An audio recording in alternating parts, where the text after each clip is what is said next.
Fala nação, tudo beleza? Antes de começar o vídeo, queria só pedir a vocês que curtem o nosso conteúdo, que façam algo bem importante que vai nos ajudar muito, que seria se inscrever em nosso canal, ativar o sino para não perder nenhuma novidade, deixarem um like para o YouTube entender que vocês curtiram o vídeo e querem continuar recebendo conteúdo como esse, e por fim, que vocês comentem também o que vocês acharam. Isso vai contribuir bastante para o crescimento do nosso canal e para a gente continuar trazendo conteúdo de qualidade para vocês. Feito isso, vamos pro vídeo. O Volta Redonda. Em tese, poderia ser um jogo sem graça, porque não valia nada, o Flamengo já tinha vencido por 3-0, ninguém achava que o Flamengo podia perder de 4 do Volta Redonda.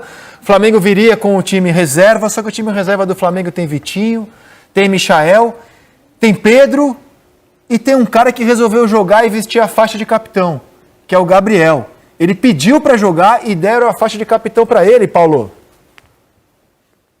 É aquilo que eu estava falando antes dos jogadores do São Paulo, André. Quando o jogador está bem, ele sente que ele está bem, ele quer atuar. E o Gabriel está vendo isso, né? As oportunidades de quebrar recordes. Ele é um cara obsessivo por isso. E eu gosto muito de jogador assim.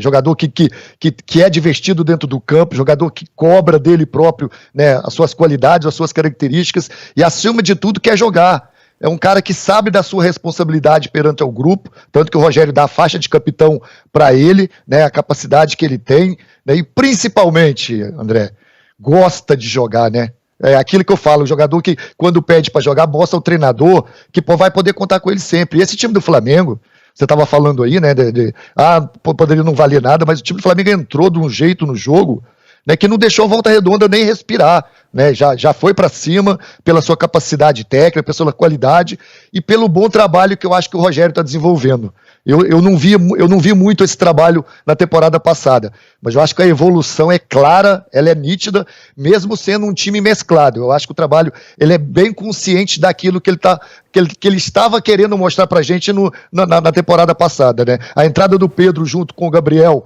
mostra isso, né? Mostra que ele está tentando, em alguns momentos isso vai acontecer, e eu vejo um time muito forte. O time do Flamengo, na parte técnica, na parte de qualidade, é insuperável, André. Para mim, assim, é o melhor time do Brasil disparado. Se esses 4 jogadores lá da frente, com os mecanismos que o Rogério está buscando, jogarem de igual para igual em todos os jogos, eu acho muito difícil ser batido.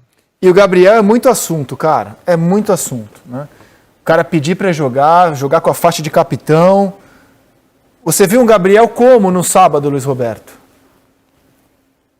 Eu vi um Gabriel liderando o time e muito mais criando do que propriamente. Ele fez 2 gols, é verdade, e teve um lance espetacular, assim, que foi bloqueado em cima da linha, que poderia ter feito 3, depois ter feito 3 no primeiro tempo, mas fazer gol faz parte mesmo da vida dele. Ele é impressionante como ele.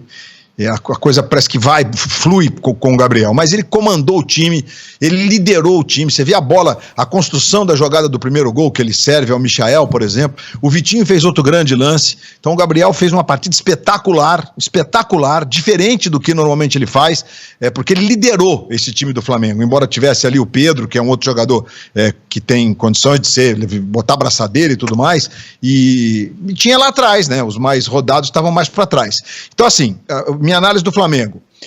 Tô com o Paulo Nunes. Tá muito claro que o Rogério tem o controle do que tá acontecendo. Porque você escala um time que tem um menino Max, um canhotinho, meio campo canhotinho, que jogou de segundo volante na segunda linha do Flamengo, muito bem. E o que aconteceu com o Kaique, acho que aconteceu com esse menino, né? Todo mundo dando força para ele fazer o que ele está acostumado, ele tem muita habilidade, corre o risco de drible numa zona perigosa do campo. Michael jogando bem, mas ainda com aqueles erros como o Pedrinho disse, cognitivos, ao raciocinar a jogada como um todo, e num dado momento se viu o Gabriel ali enquadrando ele para fazer o simples, e jogo já 3-0 e o Flamengo querendo ir para cima, jogar, fazer gol. Vitinho fez outro grande jogo, o Gabriel Batista vista foi a escolha do Rogério, porque certamente seria o César que está machucado, e eu digo certamente porque o César, o ano passado, quando o Hugo entrou já numa fase de sobe e desce, no jogo contra o Ceará, que o Flamengo perdeu no Maracanã, inclusive, por 2-0, jogou o César, com uma surpresa geral, o César, ele não, o Hugo, sim, o Hugo tem que botar a cabecinha primeiro em dia, né? O problema do Hugo agora claramente é emocional, talento todo mundo sabe que ele tem, mas ele não tá legal, e ele passa uma insegurança pro time. Então, na minha opinião, a escolha do Gabriel também foi uma escolha acertada. Então a gente tem um Rogério intenso agora, conhecedor do conjunto de jogadores, de como a banda toca, né, com o apoio da diretoria, está muito claro isso também, né, os caras entenderam o que ele faz, e um Flamengo que os jogadores estão entregando o que podem, o de melhor.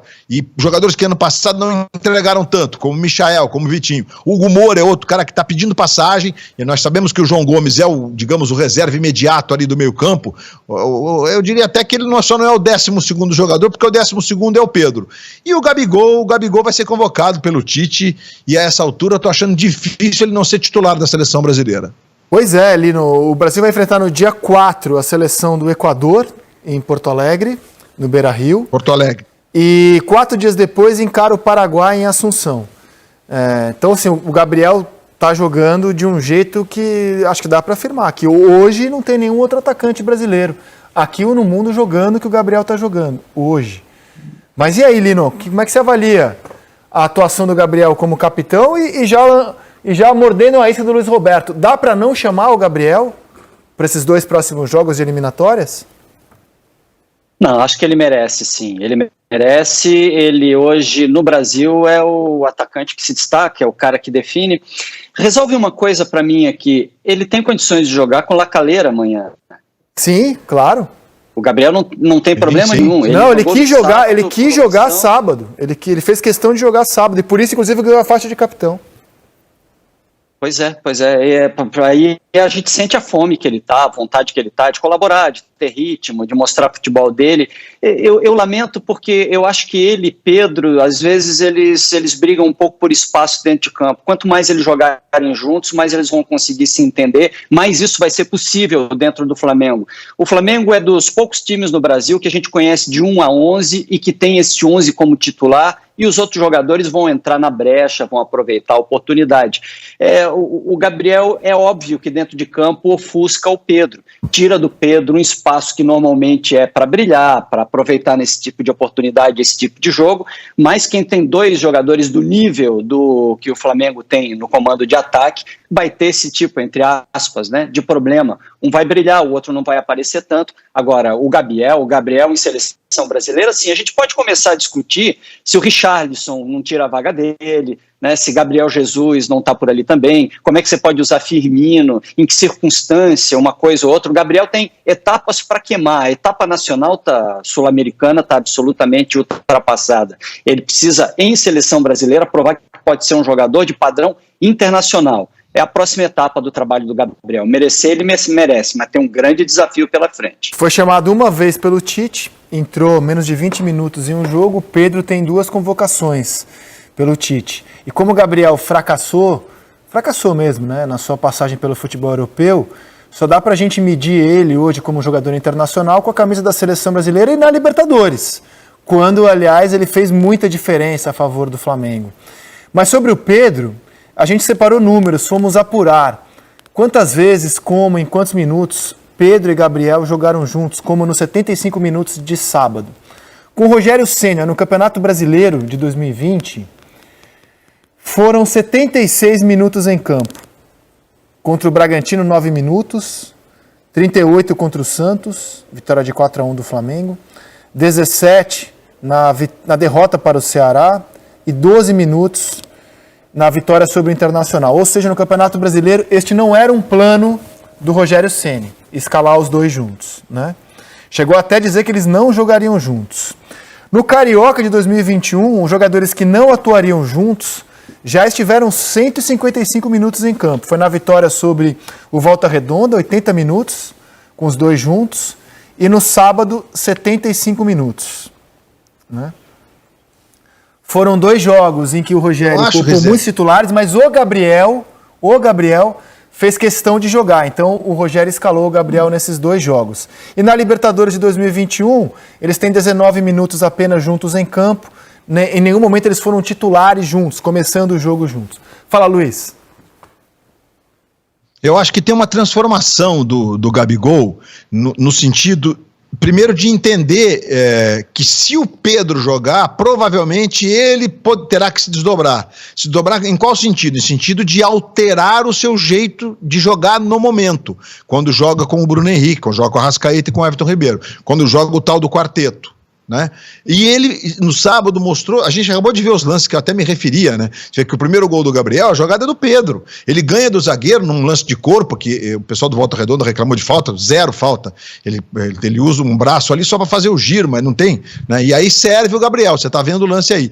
E aí os lances que a bola do Pedro não entrou, são lances que normalmente a bola vai entrar. O Gabriel é um jogador, realmente, ele tá ainda mais brilhante, né? Chegou aos 16 gols do Zico, igualando o Zico.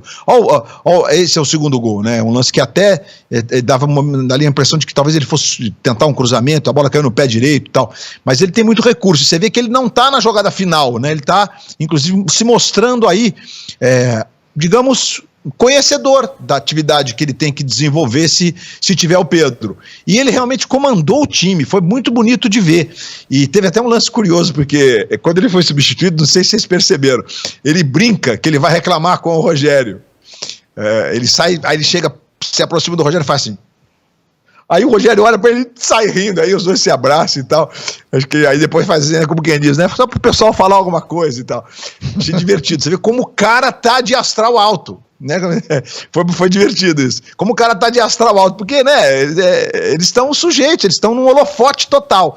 Então eu acho que tem todas essas mudanças, essas metamorfoses aí, e acho que o Gabriel tá pronto para encarar o desafio que o Lino colocou há pouco. Né? É hora dele assumir, se jogar na seleção, se tiver essa chance, essa condição. Ele pode ser um diferencial, até porque os concorrentes mais diretos, como Firmino, Gabriel Jesus, eles não estão jogando, eles são grandes jogadores, mas eles não estão no melhor deles. E eu acho que o Gabigol está chegando no melhor dele. No melhor nesse sentido do raciocínio mesmo. Ele está tendo entendimento da situação, e acho que isso passa muito pelo Pedro, pelo Rogério, por isso do Flamengo, o entendimento do que ele representa para o Flamengo, como ele pode desenvolver esse papel. Acho tão bacana isso na atividade profissional, em qualquer área, mas a nossa área aqui é o futebol, é o esporte, então é bacana de constatar isso no Gabigol. Agora, o que deveria ser uma curtição para o torcedor brasileiro, eu tenho certeza que nesse momento no torcedor do Flamengo desperta calafrios, que são jogos de eliminatórias, Olimpíadas e Copa América. Você pode perder aí seus principais jogadores para competições da seleção brasileira. Imagina, faça as contas. Copa América, Olimpíadas e eliminatórias. Façam as contas do que pode acontecer com quem tem um time como o do Flamengo, com jogadores que certamente são jogadores que vão despertar o interesse das seleções brasileiras em 2021. Bom, se no Flamengo a notícia é essa, no Flamengo e no Fluminense, todo mundo empolgadaço para a final do estadual que começa sábado. Na prática começa o estadual do Rio de Janeiro, né, no sábado. Eu queria